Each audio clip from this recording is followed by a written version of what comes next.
Hello all, you know that we are doing UPSC, the most important and expected questions for prelims, the 100 important prelims questions. Today we are going to discuss the same. Already I discussed about 80 topics and today I am going to discuss from 81 to 90. And this 100 most important topics will be in the description today. So you can download it, it will be in the Google format, in the form of Google Drive. Google Drive link will be there. You can click the Google Drive and you can get the accessibility to this particular topics. So already we discussed 80 topics. Today I am going to discuss 81 to 90 topics. So the 81 topic is Prussian blue insoluble formulation. It was developed by the Technology Development Fund, TDF. The drug has been developed based on the technology of the Institute of Nuclear Medicine and Allied Sciences, Delhi, a laboratory of the DRDO. For what purpose? The formulations are used for the decontamination of cesium and thallium, rare earth metals. So if any cesium is present in the soil, if cesium is present in somewhere in the atmosphere, cesium and thallium, which are very, very dangerous, decontaminate it. The Technology Development Fund as well as the Institute of Nuclear Medicine and Allied Sciences has came up with one particular formulation which is called as Prussian blue insoluble formulation. So prelims point of view, Prussian blue insoluble formulation is in the news. It is with respect to what? It is with respect to decontamination of rare earth metals or the nuclear materials like thallium as well as cesium. That is what? It is one of the critical medicines listed by the WHO for radiological and nuclear emergencies. The drug will be available under the trade name of PRU Decorp TM and PRU Decorp MG. These are the two. This medicine will be in the form of PRU. PRU means Prussian decontamination. Prussian decontamination. Idu Mishmi tribe. Mishmi tribe is very popular tribe which is part of Arunachal Pradesh. Idu Mishmi tribe. The recent announcement by the National Tiger Conservation Authority that the Dibang Wildlife Sanctuary would soon be notified as a tiger reserve has caused disquiet among the area's Idu Mishmi people. So this Idu Mishmi people who are living in this particular wildlife sanctuary, once if it will be declared as a tiger reserve, they have to come out of the tiger reserve. So the Idu Mishmi people are revolting against the decision made by the central government. The Idu Mishmi is a sub-tribe, sub-clan of Mishmi tribe. The other two are Diguru and Miju in Arunachal Pradesh and neighboring Tibet. In India, they are present in Arunachal Pradesh as well as in Tibet. So as this particular wildlife sanctuary, Dibang Wildlife Sanctuary, will be declared as tiger reserve, so they have to displace from this Dibang Wildlife Sanctuary. Why? Because it will be declared as tiger reserve. So in order to avoid it, these people are agitating, hence it is in the news. Idu Mishmi tribe is in the news, belongs to which state? Idu Mishmi tribe is a sub-tribe of Mishmi tribe, they belongs to Arunachal Pradesh. And the language, very, very important, the language Idu Mishmi is endangered by UNESCO. It is endangered, means the language is dying. The language is the verge of extinction. So UNESCO has declared it as endangered language, Idu Mishmi.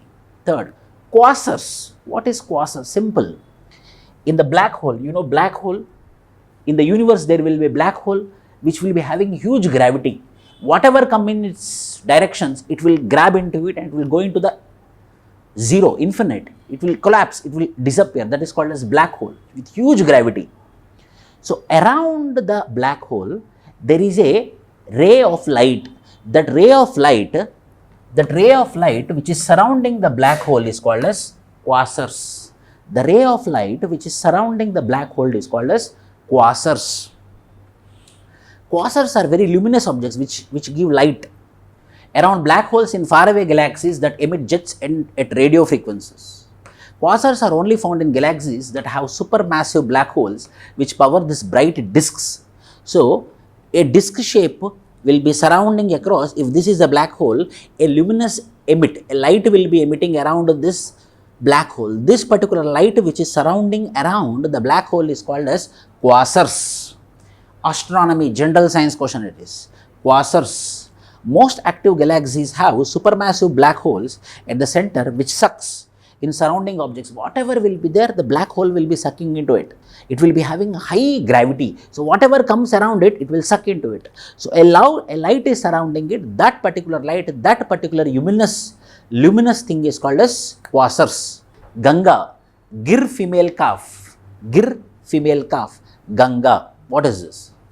The National Dairy Research Institute based in Haryana's Karnal has produced the first ever clone of a calf belonging to the indigenous Gir cow breed. Belong to the indigenous Gir cow breed. That indigenous Gir cow breed which was been cloned is named as Ganga. It is India's first cloned Gir female calf. Gir female calf. So, the Gir is an indigenous cow which was been cloned. That cloned Gir female calf is called as Ganga. Where? At National Dairy Research Institute, Karnal. Scientists used 3 animals for producing this calf. Oocyte was taken from Sahiwala brand. A somatic cell from the Gir breed. A surrogate animal was crossbreed. In this way, it was been made. Very important. From Sahiwal breed, Gir breed, and surrogate animal was crossbreed. By this, we got this Ganga, Gir female calf. Cloning involves a number of different processes that can be used to produce genetically identical copies of biological entity. The copied material which has the same genetic makeup as the original is referred to as clone. If I am, as it is a genetic material, as it is another biology is being made, which is similar to me, it is called as Gir female calf, Ganga. Zealandia, a very big continent which was submerged under the ocean, under the Pacific Ocean. Zealandia, a very big continent. Once upon a time, it was been present by the name called as Zealandia, which was associated to Gondwana, which is associated to Euro-Asian, and it was slowly moved towards Australia and New Zealand by the name called as Zealandia, and it got submerged. That particular disappeared continent is called as Zealandia. If you see, this is New Zealand, and if you see the surface, this outer surface which is under, it is called as Zealandia. It is also known as Tasmantis due to its proximity to Tasmanian Sea. It is a newly discovered geological continent submerged beneath the Pacific Ocean. It is beneath the Pacific Ocean. Zealandia is a continent which is present beneath the southwest Pacific Ocean. It is believed that it had broken off from Antarctica about 100 million years ago, and then from Australia about 80 million years ago as part of the breakup of supercontinent Gondwana, and sank beneath the sea. So, it got divided and sank beneath the sea. That particular disappeared continent or submerged continent inside the Pacific Ocean is called as Zealandia. Zealandia.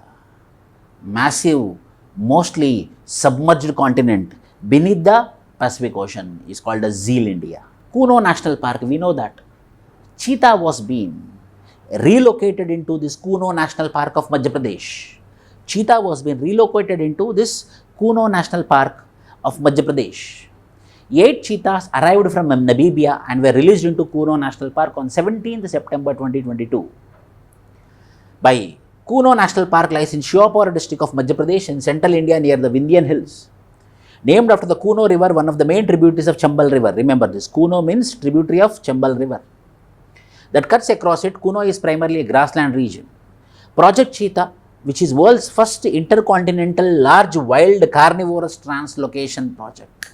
First international world translocation project is Project Cheetah. Under Project Cheetah, recently on September 17th, 2022, we had relocated nearly 8 cheetahs from Namibia into the Kuno National Park of Madhya Pradesh, which is a grassland, and the Kuno is a tributary of Chambal river. The cheetah was declared extinct from India in 1952. Again, we want to develop it, redevelop it. Cheetahs will help restore open forests and grassland ecosystem in India. This will help conserve biodiversity and enhance ecosystem services like water security, carbon sequestration. So again, we can build the ecosystem, again we can build the biodiversity. That is the main intention of this cheetah relocation. Kuno National Park. Red matter. What is this red matter? Red matter is a mixture of hydrogen, nitrogen and rare earth metals called lutetium. Hydrogen, nitrogen plus lutetium. This combination of these three is called as red matter. US scientists have claimed to produce the first commercially accessible material named red matter, which has superconducting properties at room temperature. Superconducting. Actually, superconductivity will be there when the temperature has been increased. But this material is been superconducting at room temperature. That is the unique feature of red matter. Red matter is a combination of hydrogen, nitrogen and lutetium.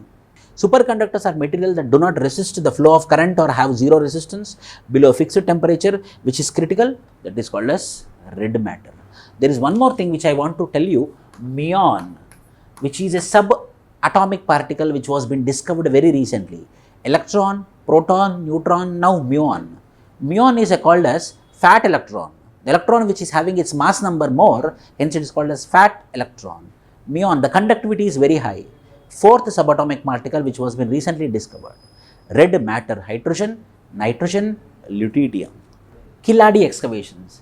Keeladi is a place which is located very near by a river called as Vaigai. Yes, the river called as Vaigai, on the banks of river Vaigai, which is coterminous with Sangamage.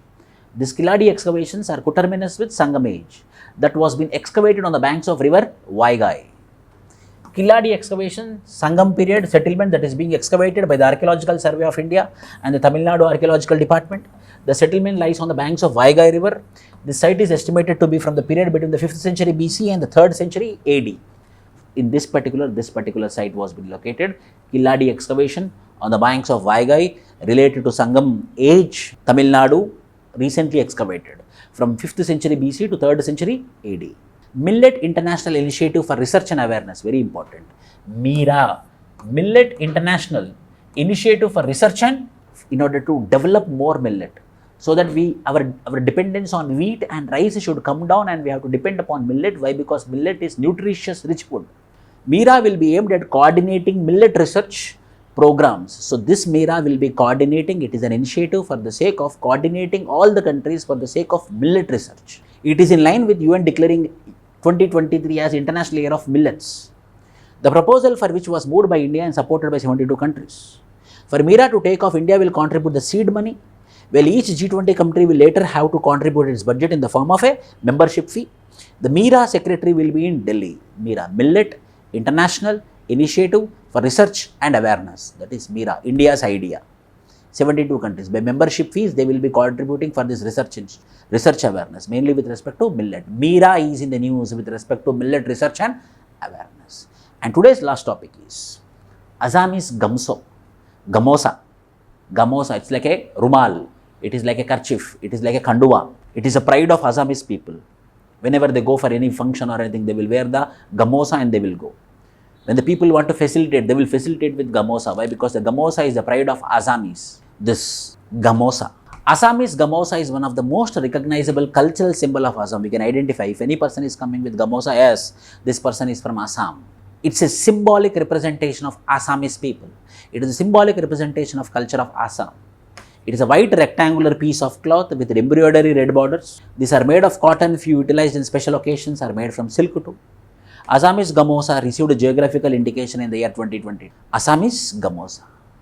These are the 90 topics. Do subscribe, please recognize our efforts and hard work, and more 10 topics I will be doing tomorrow. So you will be getting it. All the best. Jai Hind.